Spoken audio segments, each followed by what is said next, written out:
All right, Keisha, what's up? Hey, Brandon, sorry, I didn't even see you in the waiting room. I'm working on something else. And Oh, I okay, yeah. reconnected I and I, restarted the whole thing, thinking that was what was the problem. Because I've been here since about two. yeah, and I just added Miss his wife. So I Okay. think they're connecting audio now. I'm recording it. Or Right. did you want me to give you controls? Because I No, will no, have to stop that's off at fine. You 3. go ahead. Okay, because I have Well, to leave at 3 and I'll be in and out on mute okay. since we're still doing registration. Yeah, I've got to be gone by three as well because I have another meeting to go to. But Gotcha. And I figure you might not need as long, but I know they're recording. Well, they're connecting right now to the audio. gotcha. You're missing Mr. Miss. Galloway, can you hear us? Yes, I can. Hi, good. Thank you for joining us, Mr. Galloway. Mr. Lunsford is on the phone. He's a university archivist. He doesn't like Mr. Lunsford. He likes Brandon. Yeah, can't be doing that. Can't be doing that. Mr. Galloway, how are you? I hope you're well. I'm doing fine, sir. And yourself? I'm hanging in there. You ready for this winter storm? No, I am not. I have a feeling it's just gonna be a bunch of snow and ice or sleet and ice, and I don't want that. Yeah, well, they really don't know at this point. I It's guess sort of back and forth, so they're sort of wait and see on this one. well, we'll find out, I guess. Oh yes. Keisha, you still there? Yes, I am. You're missing Miss Carr's retirement party right now. Oh no, I didn't know she was retiring. Oh yeah, today's her last day. Oh man, I'll try to see if I can sneak over there then Yeah, before. they're pretty much all cleared out now. But I was thinking about you. I was like, well, Keisha would probably want to be here and say hi. Yeah, so I can tell her thank you. Well, We she's been drop by and doing say this hi for a to her. while. Okay, well, I'm gonna go ahead and I'm gonna put myself on mute. And Brandon, if you want to take it over. Okay. Well, Mr. Galloway, I mean, we're here to talk about your service, so I'm just going to let you have the floor. I don't know much about your story, so I'm not even sure what to ask you yet. So you just tell me how you got into the service. Where you want me to begin with my service career, or? Well, I suppose how you got there. I mean, yeah, how you got. So when you were, what directed you towards the service? I suppose first of all, that's what I'm curious about. What made you want to serve?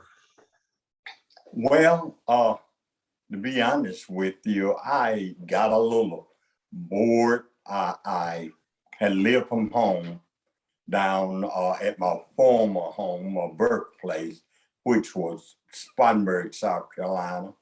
And upon graduating, I came home and enrolled in John C. Smith. And I was going for a semester. And I sort of got bored and seemed like I couldn't find my way or whatever, So I had taken the Air Force entry exam back in high school. So at that point, I said, well, I'll enter the service, the U.S. Air Force, and I'll go to school while I'm in there. And maybe I'll find my connect, so to speak. And so I started the process and I finished the first semester.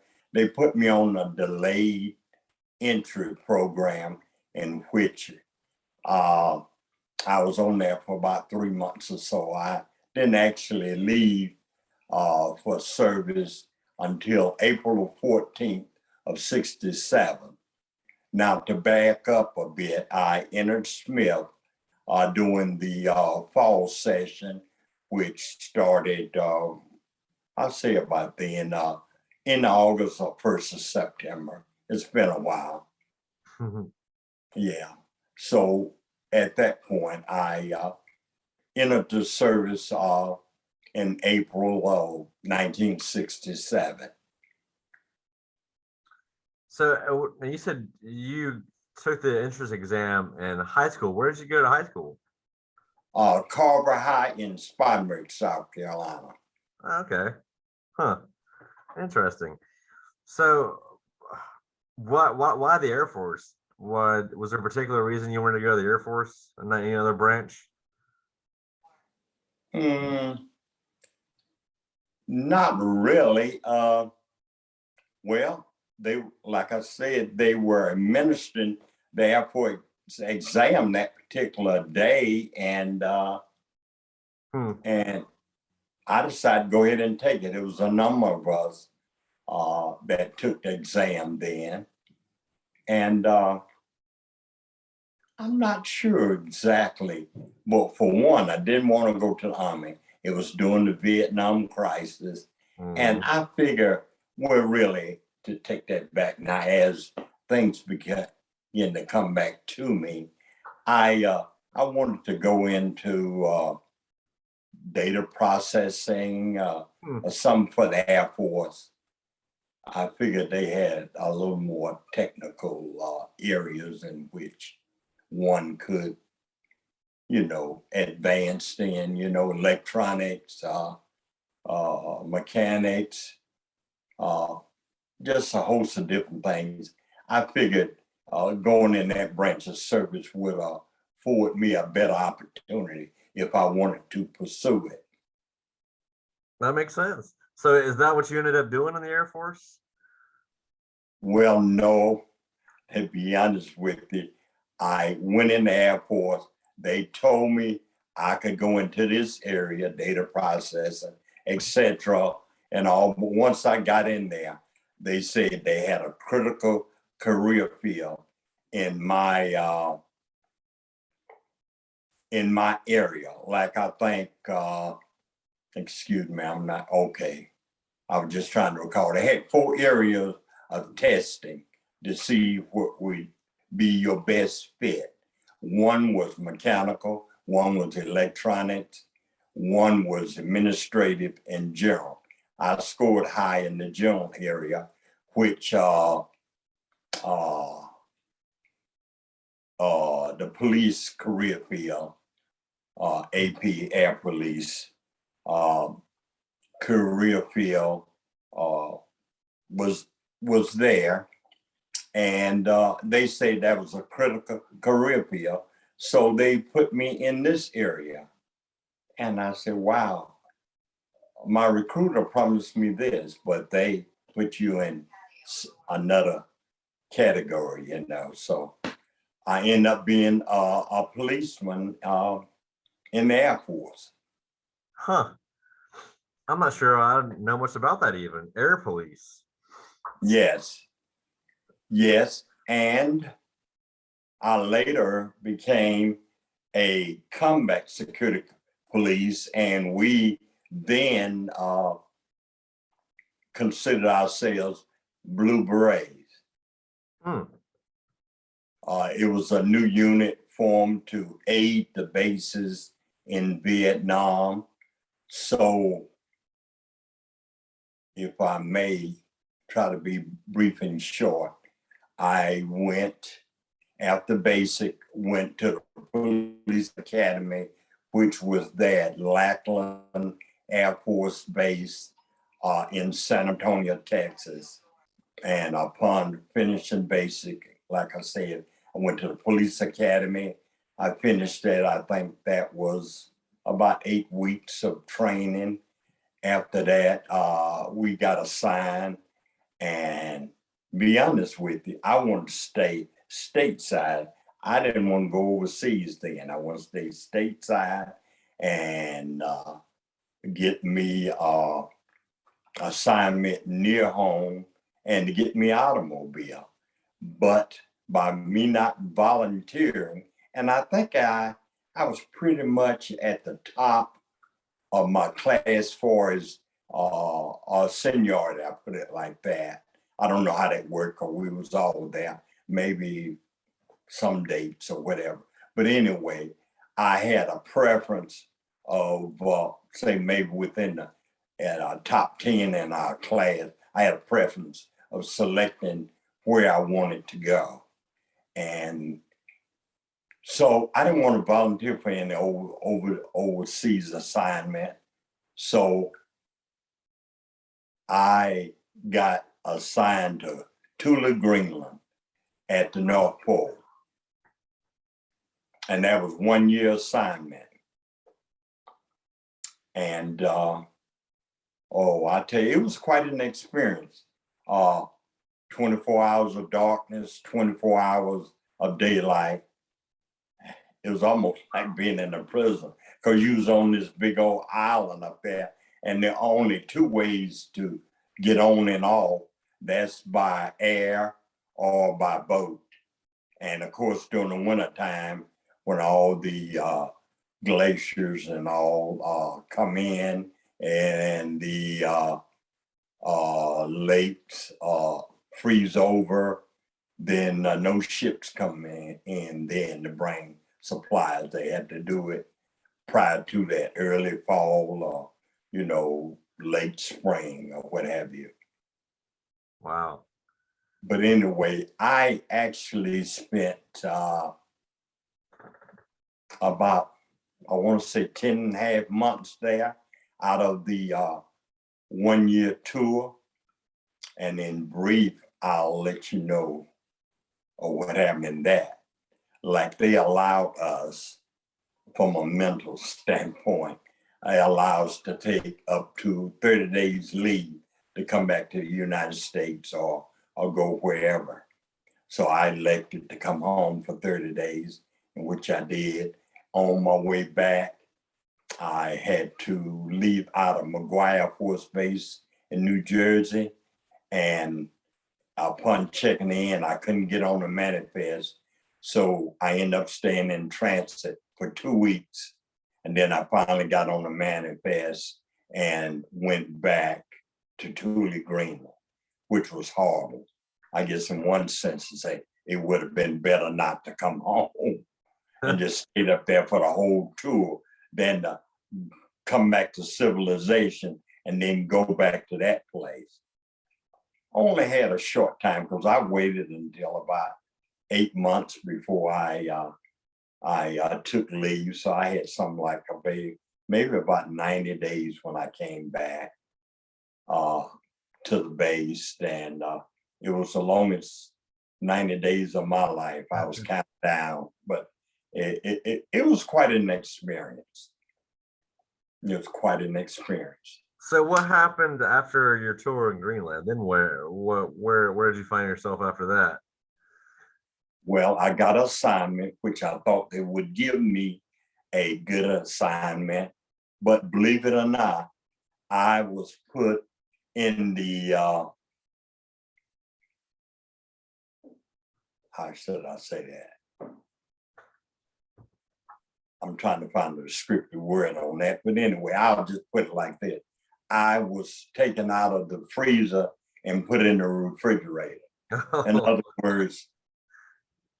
words, they assigned me to a base in Minot, North Dakota. It was a missile base and it was very cold up there, not too far from Canada. So you would wonder, after having a tour like that in Greenland for a year, shouldn't we give them a good assignment? Somewhere warm. Yeah, absolutely. But then, I got sent there. So they were going to assign me to one of the missile sites and all. So I had to get top priority clearance. And so during my stay up there, this order came down that they were forming this organization, Combat Security Police. It was going to be based out of England Air Force Base in Alexandria, Louisiana. So, buddy, I volunteered for that. And a lot of guys that I met there, they volunteered for it, and because they wanted to get out of Minot, North Dakota. I bet. So we volunteered for it, and then we waited until our orders came down, and they allowed us to go home for about 10 days and report down to England Air Force Base by a certain date. So I did that and became a combat security policeman trainee then. And we went through jungle training there at Fort Polk, which was adjacent to England Air Force Base. And then later they flew us up to Fort Campbell, Kentucky to do some jungle training and war games and all up there prior to going to Vietnam. So you did end up going to Vietnam. Did you see combat there? Somewhat. And I put it like that because when we went to Vietnam, we were responsible for maintaining surveillance over the perimeter of the base. That was our primary duty from sundown to sunup. And then they had a regular security police detail to sort of, come on in the morning at daybreak and sort of maintain surveillance during the day, but not too much activity. It more or less happened at night. But one night, I had about 2 weeks to go. We started getting mortared, and me and this white gentleman from New York, we were both manning a lookout post with a starlight scope. And so we started getting mortared at our position. And at that point, I just called on the Lord and I said, Lord, build a fence around it. Don't let us get killed. Because in my mind then, I was seeing one of those mortar rounds hitting our tower and just shattering it. But you know what? All those mortar rounds had hit all around our tower, and we didn't get a scratch and all. But I'm thinking at that point, but it was something like maybe 1,000 feet behind us was an apron, the A-1E fighter planes that we used in combat over there in Vietnam.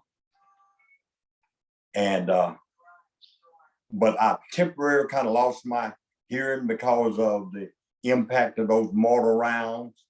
And then the response team came out to assist us, but we weren't allowed to fire.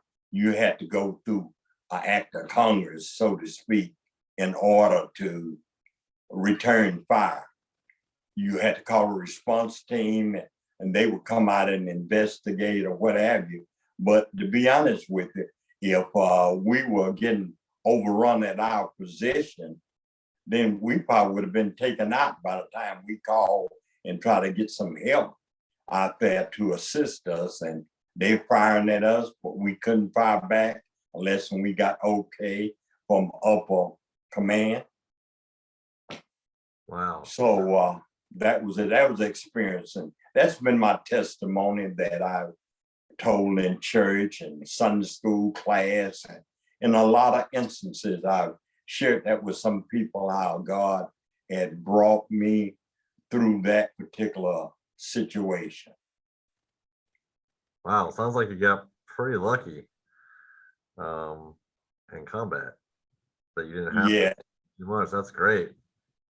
Yeah, I suffer from PTSD. From the service and all, from being over there and experiencing some things. I think maybe at another time when we were allowed to be off for a day, sort of rotated. Maybe they let 8 guys off a night, but if they receive an intelligent report that it was a lot of activity in the area, then nobody got off. It might be a couple of weeks or so, and activity drop off, then they'll start where they left off, letting people.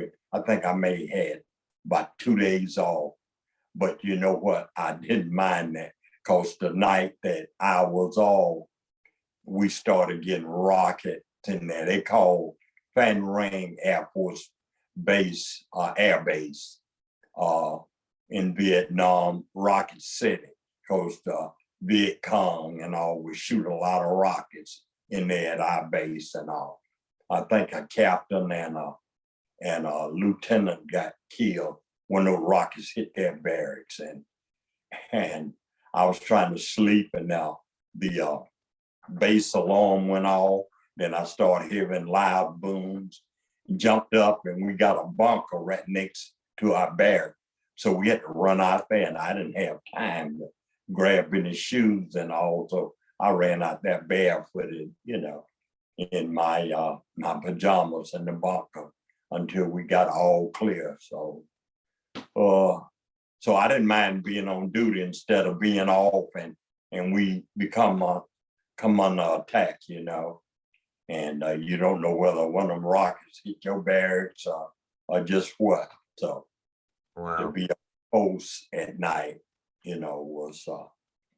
was better for me. So I spoke to another gentleman about his service, and a lot of this exhibit and a lot of what we're talking about is the fact that you guys are African Americans in a war that you may not have felt was a war you needed to fight. And I asked him, because I asked him if he experienced racism in the service and how he felt about fighting alongside white soldiers and things like that. And his response was very interesting. I thought it was kind of the opposite what I would have imagined, that things like racism, although that happened to him, he thought really being with the guys that he was with in his unit kind of erased a lot of those things, because they were all together and in the same, they had each other's backs, I suppose. So it was something that the race was less important than it would have been, had they not been together overseas or in combat. What do you think about that? What was your experience?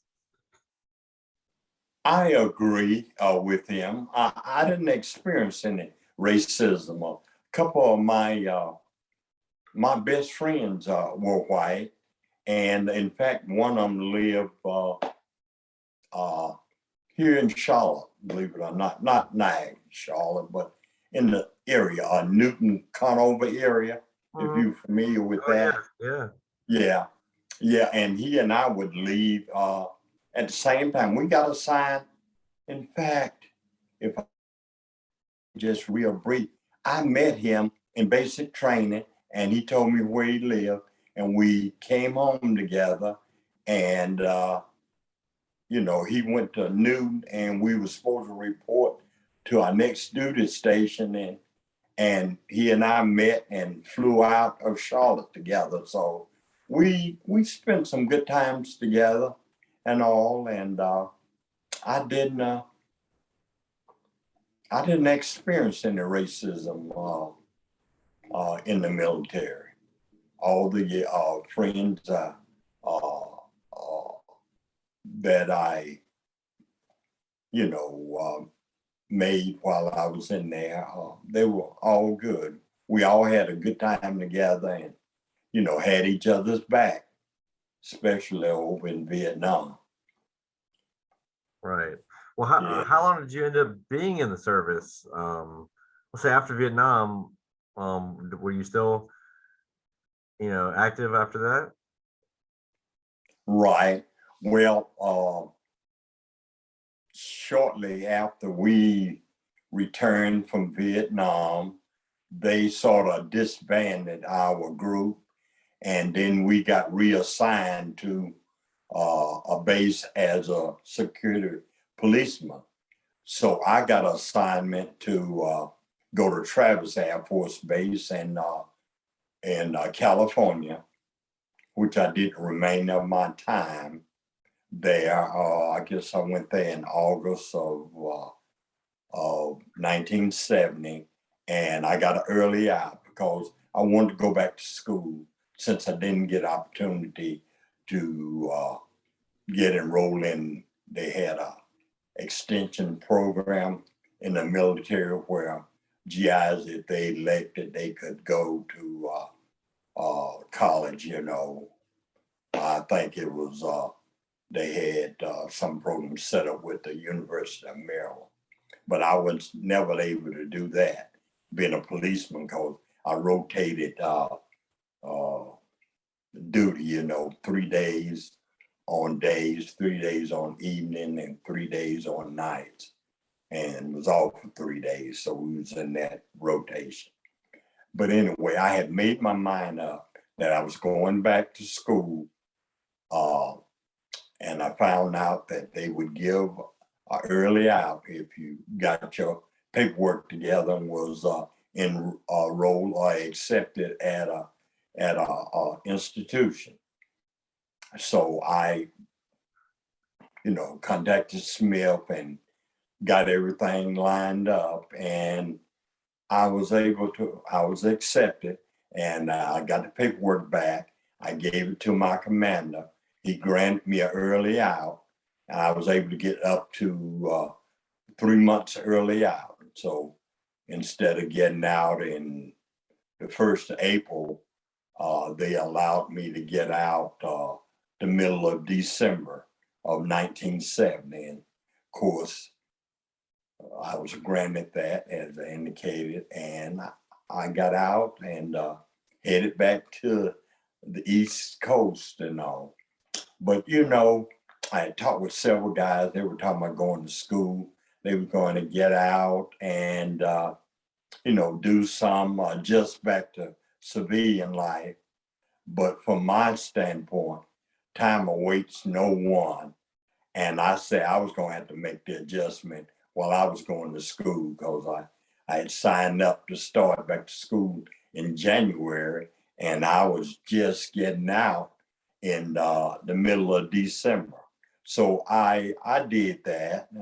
It was a little adjustment, but not much. And in the process, through my 3 years at Smith, then I was able to graduate cum laude.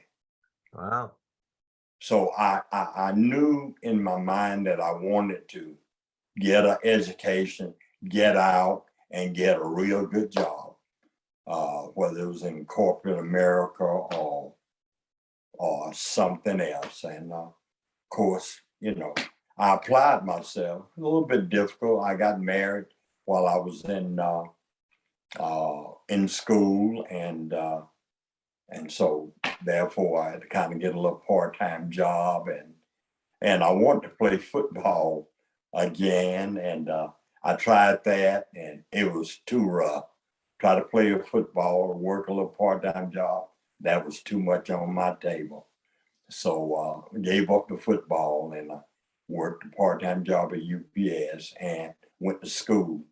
And in brief, I couldn't get signed up for a psychology class that I wanted, say for an afternoon psychology class. And the only thing they had available was 8 o'clock class in the morning. And I'm working at UPS, getting off at 4 o'clock in the morning, going home, getting a few hours sleep, getting up, driving to school for 8 o'clock psychology class.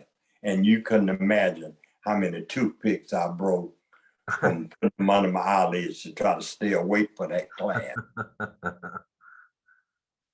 Well, so I guess at the end of the day, when all said and done, what do you think? What lessons do you think that being in the Air Force or being in the service taught you? How do you think your life would?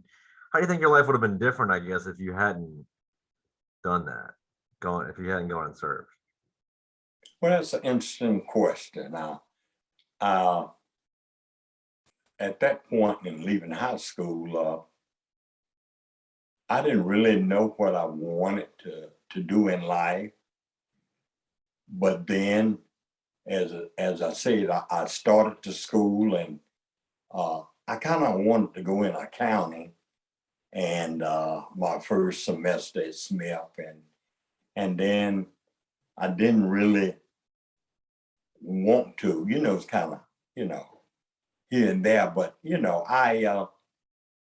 I really didn't know on that. And like I said at the outset of our conversation, I was kind of bored, I've been living away with a friend in Spartanburg, and then graduating and then coming living at home in Charlotte and going to school. So I guess I just wanted to venture out in another era. And I think I learned a lot in the Air Force uh, about, responsibility and neatness and all, because we had to make those tight bunk beds, and you had to be able to flip a quarter and it had to bounce a couple of times. Else you had to strip it down and do it again. So a lot of discipline, and then, meeting a lot of people, like you said, though it was a lot of racial barriers, say on the outside of military, but we didn't experience that in there. We were all like a band of brothers, so to speak. So, I think that taught me a lot of lessons about life, and there again, I say, I was determined once I got out of the military to go back to school and get a good education. It was so meaningful then, in that I put a lot of time in it and made the grades and all, because I wanted to make something out of my life. Well, that's great. I've really enjoyed this talking to you about it, because it's so similar in many ways to what the other gentleman talked to me about. It seemed like you had a lot of the same experience, because he also, when I asked him why, it's funny because he was much younger than you. I mean, he was talking about experiences that he had, Desert Storm. Oh yes. So, but you both had a lot of the same, kind of experiences. And he also said he kind of joined because he was bored and kind of needed a challenge, I suppose, Yeah. and needed something different in his life. So your motivations were kind of similar, and it's very interesting. But the last question I'll ask you is the last one I asked him too. Is, I mean, and it's very different when you were going into your era and his era, I'm sure. But what I asked him, what I'll ask you now, is that if one of the young guys that I say was a freshman at Smith right now was considering going to the service, what would you, I don't know, what advice would you give him? I guess, or what do you think you would advise, what you would tell him? Will there be something you think that he should do, or he or she should do, or would you say, it's more important to get a education, like you shouldn't do that? What do you think? Would you advise someone now to go into the military at 18? Well, yes, I think that's a good experience, as I forestated. They would, so to speak, when I went in, and I'm sure that sort of have that same point, to break you down, to strip you. Some guys might consider themselves macho or something, but going in the military, they strip you down and build you up. And I think going in the military would build character and all in one. And there are so many things areas you can go into. And like I indicated to you earlier about going into data processing or accounting or something of that nature. It's a wide brand of area that you could go into. Even going into that, you could be a jet engine mechanic, or you could now be a pilot, or you could go into electronics, whereas if you spent 4 years in there, stayed in for 8 years. You could come out and get a good job in electronics. It's just a widespread area that you could go into to make a life for yourself. Not necessarily, going to college if you decide, well, I don't want to, I don't know if I want to go to college or not, or I don't have the funds to go to college and all, but maybe if I go in the military for a while, they have a GI Bill. I'm not sure how they're structured now, but back when I went in, we had the GI Bill, and once you got out of the military, if you wanted to go to school, then you could go to school. In fact, I did. Went on the GI Bill, and of course they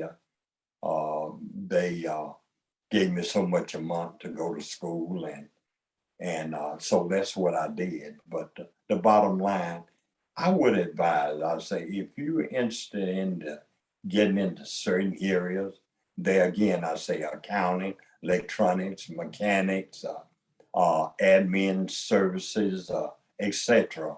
Then you could go in there and learn that just as well as going to college, or you can go in there and learn that and then come out and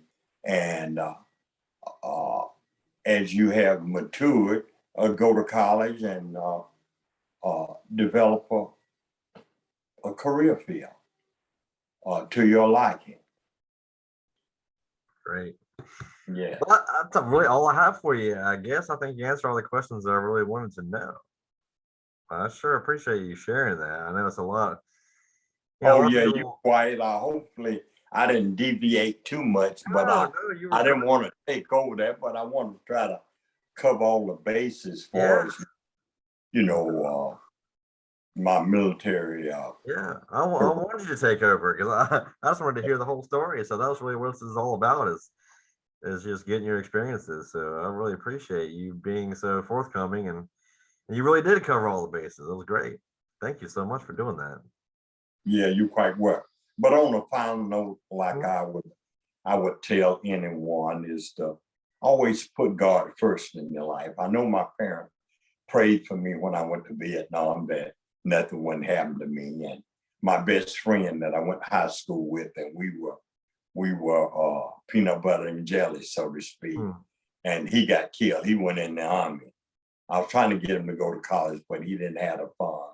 So he got a job, and then he was drafted and went in the army and all. And he got killed. We was communicating during the time he was in the army and I was in the Air Force and all. That was prior to my even going over there. But anyway, back to what I was saying, put God first in everything. And he would direct your path. And that's what he have done to me. I'm approaching 75 years old. He promised us 70, and I'm beyond that, and I consider it a plus and all. But I try to tell my grandchildren, I'll always put the Lord first in everything you do, and you'll have success at it. Thank you very much. Thank you very much, sir. And Yes. thank you so much for serving your country and for talking to me here today. And I wish you all the happiness you can find. All right, you as well. It's been a pleasure talking with you, and I wish you well. All right. Thank you, Mr. Galloway. It's Keisha. Yeah. I've just been listening, so Keisha. thank you so much for sharing your story. Brandon, do you want me to get pictures of Mr. Galloway? Yeah, I was gonna say, send me that recording from this and get a picture. I sure will. And And Mr. Galloway, if in the event your wife can scan it, or if in the event I need to pick it up, or if you want to give it to Dr. Blue or something like that, we can talk about definitely how to get pictures of you either here at Smith or your military photos or anything like that. right, that would be ideal. That'd be great. Right. Okay, then I could perhaps get my wife to handle that. I do have some military photos, and Okay. Just tell Yes, her to ma'am. contact me, or she can email me back with a scan of them, and I can take them to Brandon. He can tell me if they're high resolution or not. Okay, then that'll be fine. Okay, and Brandon, I'll send you this recording as soon as it's ready on Zoom. Thank you. And thanks for setting this up, Keisha. Thank you so much, both of you. Yeah, thank you. All Both. right. Have a You blessed quite Friday, well. everybody. Stay warm. Yeah, you too. Yeah, it's been my pleasure. Thank Bye, you. everyone. Bye-bye. All right. Take care, Keisha and Brandon. Thank you. You too, Mr. Galloway. All right. Be blessed. Bye-bye. Bye.